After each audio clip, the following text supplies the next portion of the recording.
চলতি অর্থবছরের 11তম এবং বিএনপি সরকারের তৃতীয় জাতীয় অর্থনৈতিক পরিষদের নির্বাহী কমিটির একনেক বৈঠক চলছে।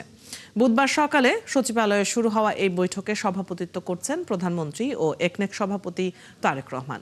সভায় মোট ৩৯,৩১৩ কোটি ৪২ লাখ টাকার ১৬টি উন্নয়ন প্রকল্প উপস্থাপন করা হচ্ছে।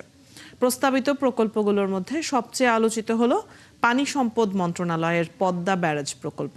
এতে ব্যয় ধরা হয়েছে ৩৪,৪৯৭ কোটি ২৫ লাখ টাকা, যা মোট প্রস্তাবিত ব্যয়ের প্রায় ৮৮%। ৭ বছর মেয়াদী এই প্রকল্পের কাজ শুরু হবে এবছরের জুলাইয়ে এবং শেষ হওয়ার কথা ২০৩৩ সালের জুনে। এছাড়া অবকাঠামো উন্নয়ন, পানি সম্পদ ব্যবস্থাপনা, স্বাস্থ্য সেবা, তথ্য প্রযুক্তি, স্থানীয় সরকার, বিদ্যুৎ ও সামাজিক নিরাপত্তা খাতকে গুরুত্ব দিয়ে প্রকল্পগুলো প্রস্তুত করেছে সংশ্লিষ্ট মন্ত্রণালয় ও বিভাগ। এই মুহূর্তে সচিবালয়ে আছেন সহকর্মী মোহাম্মদ হোসাইন। বৈঠকের আরো খবর নিয়ে যোগ দিচ্ছেন আমাদের সাথে। হোসাইন, একনেক বৈঠকের সবশেষ কি খবর আছে আপনার কাছে? এবারের বৈঠকে উপস্থাপিত প্রকল্পগুলোর বিষয়ে বিস্তারিত তথ্য থাকলে জানাবেন। অদিতি, যেমনটা বললেন, চলতি অর্থবছরের 11তম একনেক বৈঠক এবং বর্তমান সরকার বিএনপি সরকারের তৃতীয় একনেকের বৈঠক। এই বৈঠক সকাল 10টায় শুরু হয়েছে। এর আগে 9টা 20 মিনিটে প্রধানমন্ত্রী তারেক রহমান সচিবালয়ে তার দপ্তরে আসেন।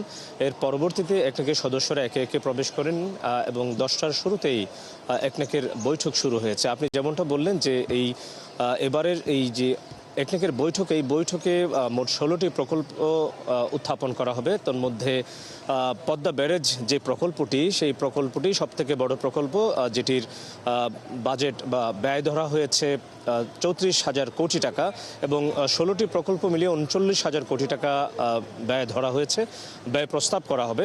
তো এই যে পদ্মা ব্যারেজ প্রকল্প, সেই প্রকল্পটি কিন্তু দক্ষিণ পশ্চিমাঞ্চলের মানুষের জন্য একটা বড় প্রকল্প। এই প্রকল্পের মাধ্যমে সেচ সুবিধা, কৃষি উৎপাদন বৃদ্ধি এবং নদী শাসনের একটা বিষয় রয়েছে।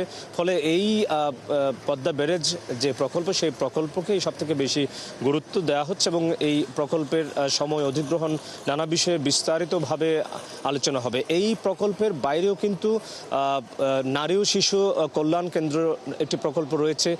পাশাপাশি উপজেলা ভূমি কমপ্লেক্স নির্মাণ প্রকল্প উত্থাপিত হবে এবং নির্বাচন কমিশনের ডাটাবেজ সংরক্ষণ প্রকল্পটিও কিন্তু উত্থাপিত হবে এবং এই প্রকল্পগুলোর মধ্যে কোন কোন প্রকল্পগুলো গৃহীত হবে সেটি পরবর্তীতে বৈঠক শেষে জানা যাবে। আপনি আছেন সেখানে, নিশ্চয়ই বৈঠক পরবর্তী খবরগুলো আমরা জানবো আপনার মাধ্যমে। ধন্যবাদ যুক্ত হবার জন্য। দর্শক, সচিবালয় থেকে সহকর্মী মোহাম্মদ হোসাইন যুক্ত ছিলেন এতক্ষণ আমাদের সাথে।